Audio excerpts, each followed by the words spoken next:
We'll start with Melissa here in the front row, and third seat in. Hey, Chris. What's impressed you the most about how Willie Green relates to players? Out of what game? I'm sorry? Say that one more time. What's impressed you the most about how Willie relates to players? Willie? Yeah. Willie was a teammate of mine, and not just a teammate. Say this all the time. Willie like a brother to me. Family, his family, his wife, his kids, everything. And to have him as a coach, I couldn't imagine going through this season without having Willie here. Mm-hmm. Was there like a specific moment that you really like turned to him, or that he really helped you out, that sticks out to you the most? Willie just gets it. And when you play in this league, I always talk about that Golden State series when it was Game 7 and his locker was right next to mine, and I didn't have a really good first half, and he was the one who told me, he's like, you got to be more aggressive, see? So he's just always been the guy that I could talk to about anything. He pushes me, and I think for him not only being a good player in his own right, that time he spent with the Warriors on those championship teams, so there's nothing in this league Willie hadn't seen. Dave, here in the front. Chris, we're here finally after a tough season, I think, for everyone involved in the league, and there was some criticism from players, including your friend LeBron, about the way the playoffs played out with so many stars getting injured. Thinking back to the tough conversations you guys had to have had in November to get ready for the season to start in December, what do you think about how everything's played out up to this point?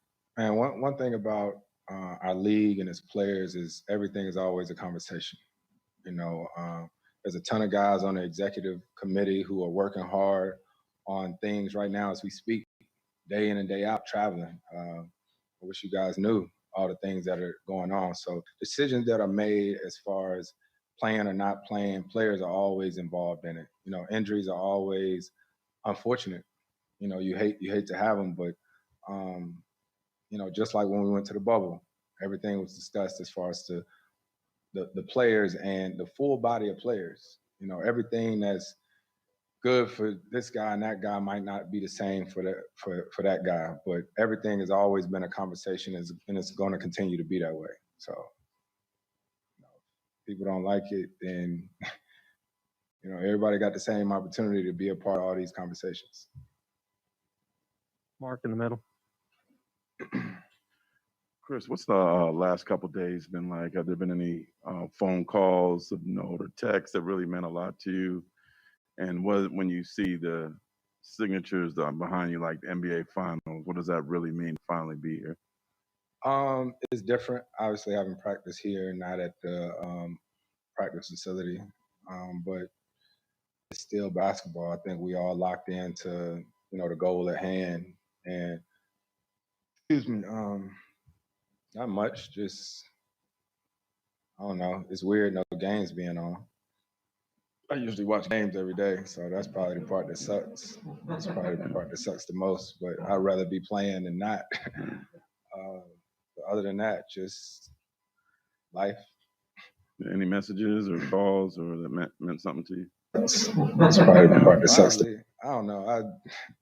I'm usually on the phone with my kids, day in and day out, seeing what they got going on and just getting ready, practicing, body work, all that different type of stuff. So, yeah, I don't even know, Mark. I'm focused. Yeah. Back left. Hey, Chris. Milwaukee traded for Drew Holiday to help them get to this point. What about Drew as a player, maybe even as a person, have you seen that maybe made him such a good fit for them to get here? Drew's just a consummate team guy. Plays the game the right way, defends, can score. My family knows, like my parents, they know his family very well and stuff. And he's just, like a good guy, like a great guy, and I'm sure they're excited to have him. And that's what's going to make this series so tough. Playing in the front. Yeah, Chris, wanted to ask about Devin and DeAndre start to the series. Like they've had strong starts in first round, second round, and third round. Have you seen something within them in terms of lock in to start the series? And what does it say about young guys first time out having that at the start of each series? I honestly have no clue how they didn't start it off every series. you know, I think for us, it's just about winning games and making sure that we have the right approach as a team. But those two guys are two leaders of our team. So obviously we go off them, we feed off them. But, we expect that not only at the beginning of a series, but in the middle of a series, at the end of a series. Like that's why you're in that role. Saw you out there today because obviously we haven't seen you guys in a practice mode. What was having fun with the guys and all that? Devin's talked about still having fun and not letting it be too serious, but you are a serious person. So how have you tried to relax in this moment? You're not at practice with me every day. You know what I mean? So I think for us it's balance and whatever it is, you always got to remember this is a kid's game that we play. You know what I mean? So this is a blessing and an opportunity to play this game. So there's balance. I think our team knows when to lock in and when we got to enjoy the moment and enjoy ourselves. We'll go to Palmer on Zoom. Next is going to be Cameron Cox with Twitch. Hey, Chris, you talked about at the end of that Clipper game, you thinking about your son to knock down those free throws. I'm just curious, has he given you any advice going into the finals, or what is he telling you?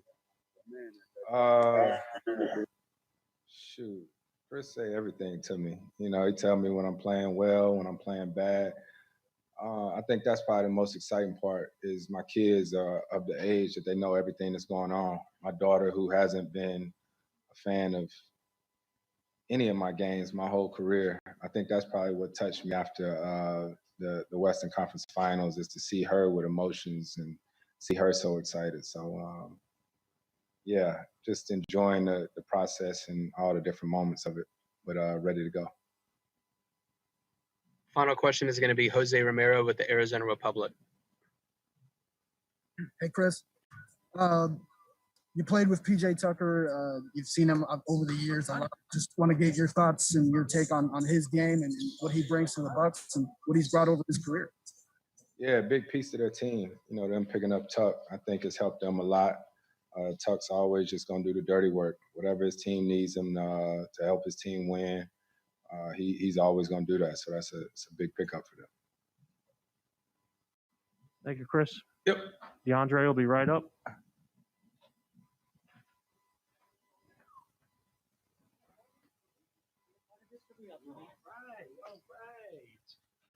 All right. Oh, it's good seeing people.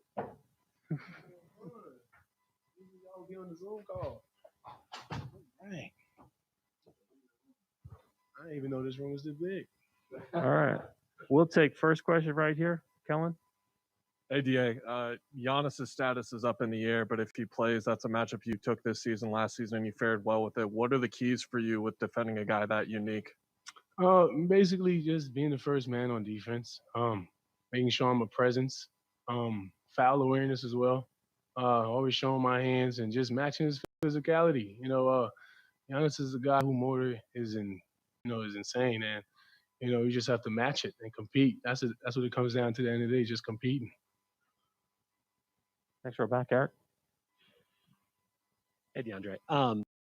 On the other end, Brook Lopez probably defending you quite a bit as well. He's obviously big dude, but part of the Bucks defense is keeping him near the rim. How do you try to find the balance of being tough inside, but also trying to stretch him out and keep him away? Definitely old boards. Thing I'm great at.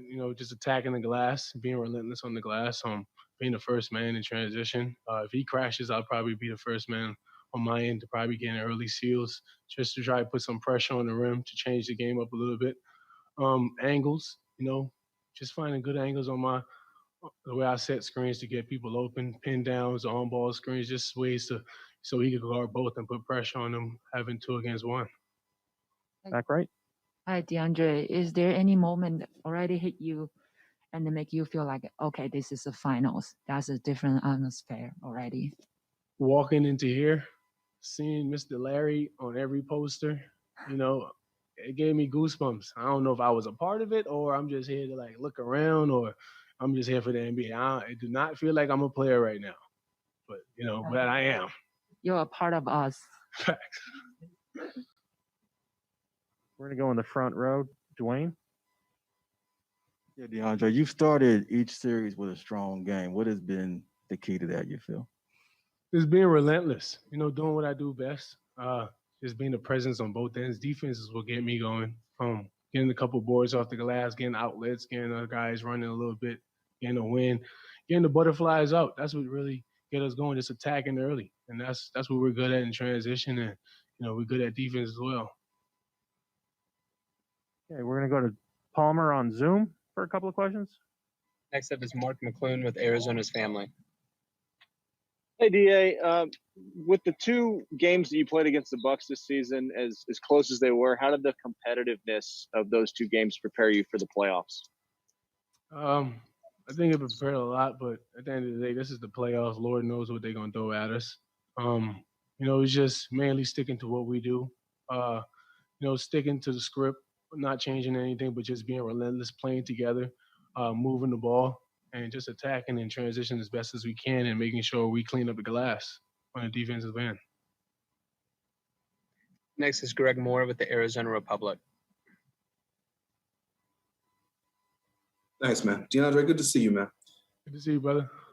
So what would you say to people who say this whole thing seems like it's coming together fast? I mean, it feels like just yesterday we were at, up in Boise for the NCAA tournament. Now here you are in the NBA Finals. Do you feel like it's going fast, or do you feel like it's been a slow build? I can say it feel like it's going fast a little bit, but I definitely feel every game, body hurting, all that. I feel every part of this. The physicality throughout the games and just the mental stamina you have to have in between games and the type of reps you have to put in, days you have to remember to rest and not rest. So it's just stuff like that you have to keep in mind. Next up is Cameron Cox with 12 News. Hey, DA, good to see you. Your moment with the trophy after the game in the locker room where you were talking about she's so hard to get, kind of got a lot of people talking on social media. Just curious, what's the hardest part about getting to this point for you guys this year? I don't even know. I could just say it's not easy winning in the NBA. The type of sacrifice you have to put in the preparation before each game, you just have to be consistent with it, and just to have the organization and a team like this to be on the same page is insane. And, just going through that wasn't easy. It was a lot of adversity and a lot of trials and tribulations to get through where we are today. In the room here on the right. And DA, obviously, as a young player, you want to enjoy winning in the West, but how do you make sure that you don't get too caught up those excitement and then get ready for the game one? I mean, what I do best is, I enjoy the night, and when I wake back up, it's over. It's back to work. If I'm away, by the time I land, I'm done with the win. I'm done celebrating. It's back to work. That's the type of mindset the whole team have, to be honest. Like Coach said, we don't get happy on the farm. The job's not done. I guess the moment's all right. The team haven't been here in a while, but as a group, we know we ain't done nothing yet. You know what I'm saying? Sorry, we'll do one last question here in the second row on 2. Hey, DeAndre, with having a guy like Jay Crowder on the team who was in the finals a year ago, just what wisdom has he imparted on you guys, and what's the biggest takeaway you've maybe gotten from him recently? Most of our toughness is because of Jay. The dude is a dude who's all about sacrificing, and, he's the main part of, just sharing the ball and just whatever contributes to the wins, you do it. And he's the main guy at that. And just having him, the type of experience he have and dealing with guys like Giannis and AD, he helped me a lot. Just telling me what they like to do and what they don't like, and things they like to do when it comes to drawing fouls, and just him stepping up to the plate as well. Getting on our butts a little bit, and making us step up. And you need a guy like that.